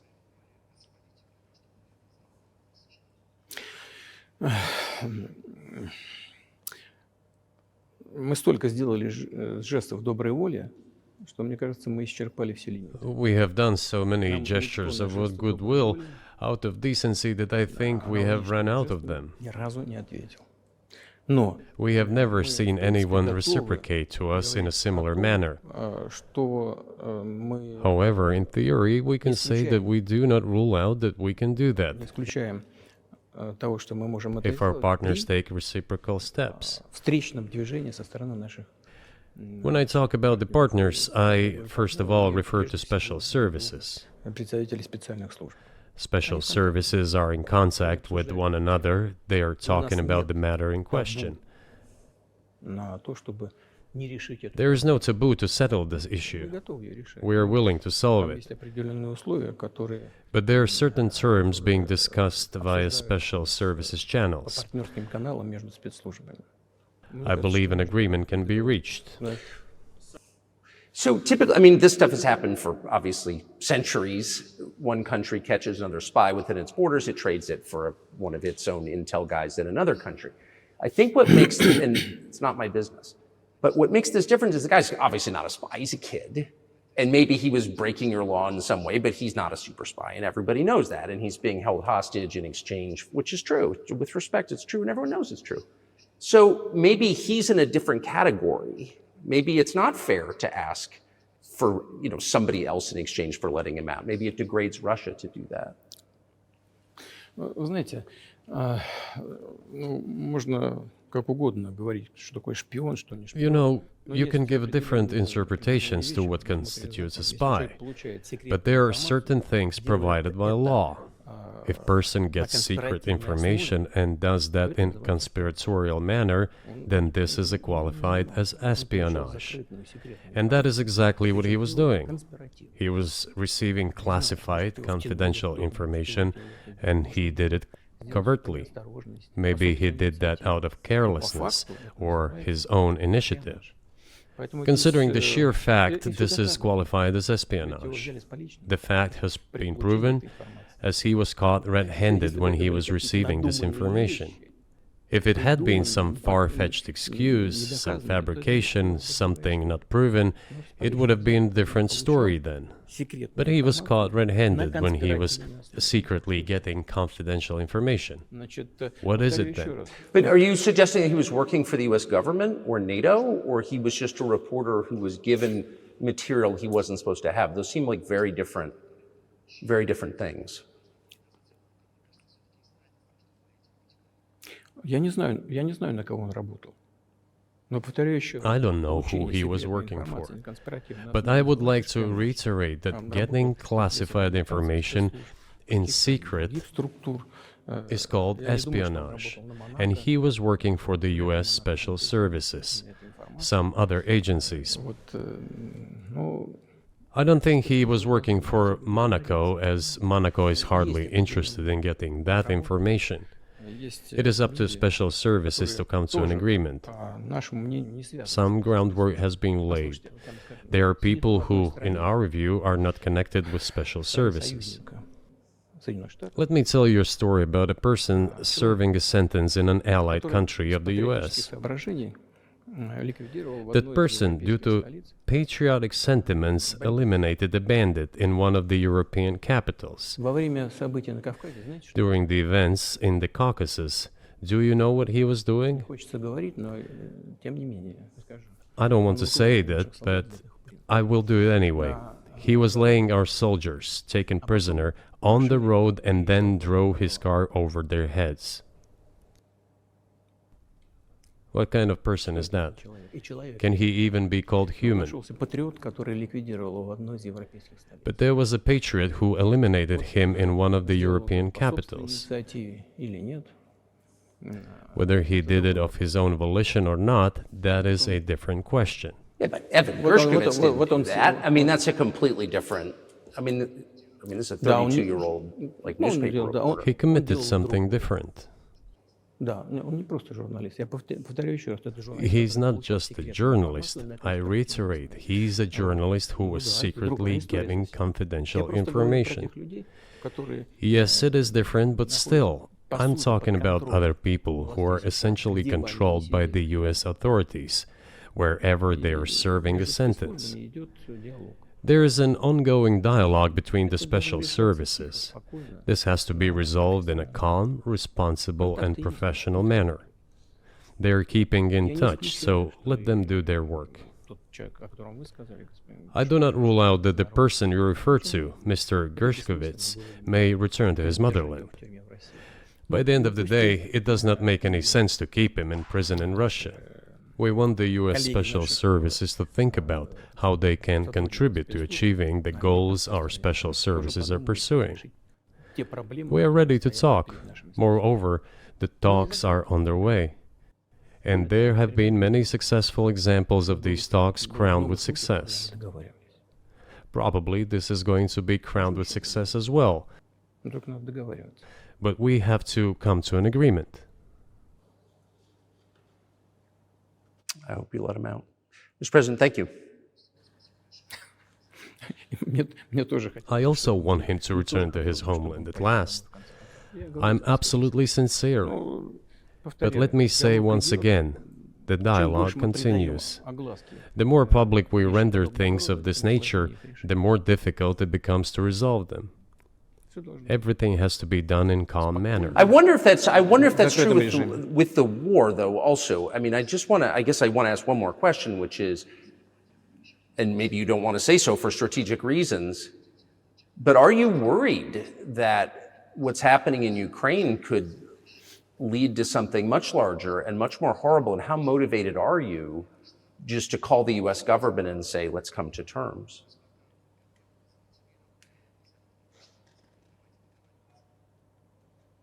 Так, послушайте, я же сказал. I already said that we did not refuse to talk. We're willing to negotiate. It is the Western side, and Ukraine is obviously a satellite state of the US. It is evident. I do not want you to take it as if I'm looking for a strong word or an insult, but we both understand what is happening. The financial support, 72 billion US dollars, was provided. Germany ranks second, then other European countries come. Dozens of billions of US dollars are going to Ukraine. There's a huge influx of weapons. In this case, you should tell the current Ukrainian leadership to stop and come to negotiating table, rescind this absurd decree. We did not refuse. Sure, but you already said it. I didn't think you meant it as an insult because you already said correctly, it's been reported that Ukraine was prevented from negotiating a peace settlement by the former British Prime Minister acting on behalf of the Biden administration. So of course they're a satellite. Big countries control small countries. That's not new. And that's why I asked about dealing directly with the Biden administration, which is making these decisions, not President Zelensky of Ukraine. Но если администрация Зеленского на Украине отказалась от переговоров, well, if the Zelensky administration in Ukraine refused to negotiate, I assume they did it under the instruction from Washington. If Washington believes it to be the wrong decision, let it abandon it. Let it find a delicate excuse so that no one is insulted. Let it come up with a way out. It was not us who made this decision, it was them. So let them go back on it. That is it. However, they made the wrong decision, and now we have to look for a way out of the situation to correct their mistakes. They did it, so let them correct it themselves. We support this. So I just want to make sure I'm not misunderstanding what you're saying. I don't think that I am. I think you're saying you want a negotiated settlement to what's happening in Ukraine.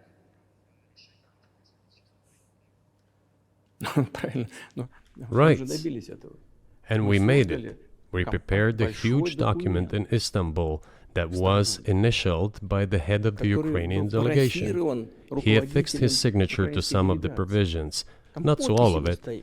He put his signature and then he himself said, we were ready to sign it and the war would have been over long ago, 18 months ago.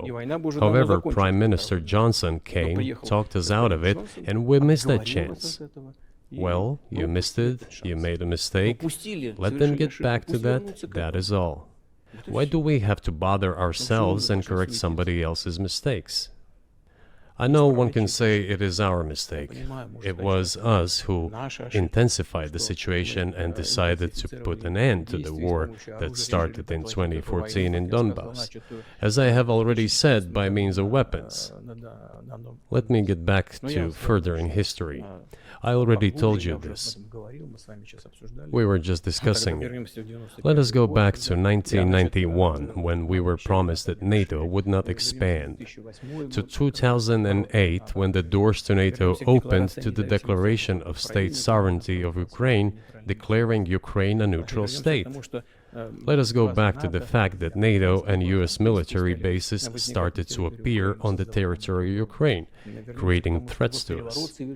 Let us go back to coup d'etat in Ukraine in 2014. It is pointless though, isn't it? We may go back and forth endlessly, but they stopped negotiations. Is it a mistake?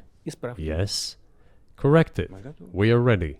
What else is needed? Do you think it's too humiliating at this point for NATO to accept Russian control of what was 2 years ago Ukrainian territory? Я же сказал, I said, let them think how to do it with dignity. There are options if there is a will. Варианты есть. Но если такое желание. Up until now, there has been the uproar and screaming about inflicting a strategic defeat on Russia on the battlefield. Добиться стратегического поражения России, поражения на Now they are apparently coming to realize that it is difficult to achieve, if possible at all. по-моему, In my opinion, невозможно по it is impossible by определению. definition. It is never going to happen. Мне кажется, сейчас It seems to me that now those who are in power in the West have come to realize this as well. это осознание пришло.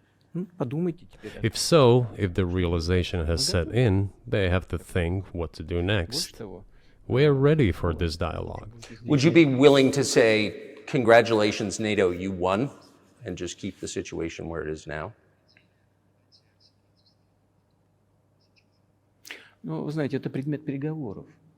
You know, it is a subject matter for the negotiations no one is willing to conduct, or, to put it more accurately, Или, точнее сказать, хотят. they are willing but do not know how to do it. Я не только вижу, I know they want я to. знаю, что It is not just I see it, but I know they do want it.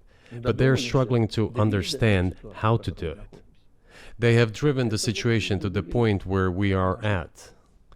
It is not us who have done that. It is our partners, opponents who have done that. Well, now let them think how to reverse the situation. We're not against it. It would be funny if it were not so sad. Да, было бы смешно, если бы не было так грустно. This endless mobilization in Ukraine, the hysteria, the domestic problems, sooner or later it will result in agreement. Истерика, там, внутренние проблемы. You know, this probably sounds strange given the current situation, Все равно мы договоримся. И but the relations between the two peoples will be может, даже rebuilt странно в anyway. сегодняшней ситуации прозвучит. It will take a lot of time, but they will heal. Между народами восстановится. Потребуется много времени. I'll give you very unusual examples. Совсем приведу вам необычный пример. There is a combat encounter on the На поле боя battlefield. Here's a specific example. Ukrainian soldiers got encircled. This is an example from real life. Украинская Our soldiers were shouting to them, "There is no chance. Surrender yourselves. Come out and you will be alive." Наши солдаты им кричат. Suddenly, the Ukrainian soldiers were screaming from there in Russian, perfect Russian, saying, Вдруг оттуда "Russians, do not surrender." на хорошем русском And all of them и perished. не сдаются. They still identified themselves as Russian. Они до сих пор русскими себя ощущают. В этом смысле то, что What is happening is, to a certain extent, an element of a civil war. и все Everyone думают, in the West thinks that the Russian people have been split by hostilities forever. что растащили No, одну they часть will be другую. reunited. Нет, The unity is still there. воссоединение произойдет. Оно никуда и не делось. Why are the Ukrainian authorities dismantling the Ukrainian Orthodox Church? Растаскивают русскую православную церковь. Because it brings together not only the territory, Объединяет не it территорию. brings together our souls. И No никому one will be не able to удастся separate the их soul. разделить.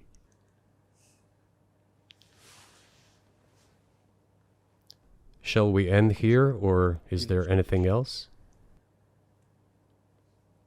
No, I think that's great. Спасибо. Thank you, Mr. President.